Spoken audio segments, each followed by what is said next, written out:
Hey teachers, I just wanted to give a little tip on how to make your Moodle site a little bit friendlier for your students for finding things.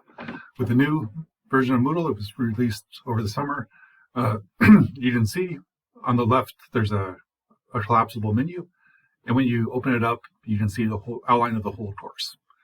I like that. That's helpful, but it gets, as the course goes on, it gets kind of hard on the students to just scroll down this endless scroll of doom. You see right now I have a lot of things that are still hidden from the students because of that, but they just have to scroll through the whole course to get to the end. Now you can fix that. On your Moodle site, as you're logged in as a teacher, go to settings for your class,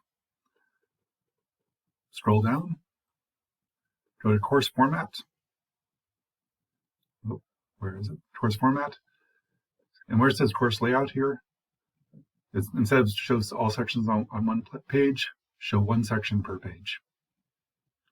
And then only one topic will appear at a time. The students can still see the whole class if they want to by clicking on the menu on the left and see, so they can still click over here and see the whole thing. But if they go to, for example, for my class, the study of us, when they get down to the bottom, that's all they see on one page, and then they go to the next unit. It just makes it a little bit more manageable. Students won't feel as overwhelmed, especially as the courses get long. So try it out. Hope this helps.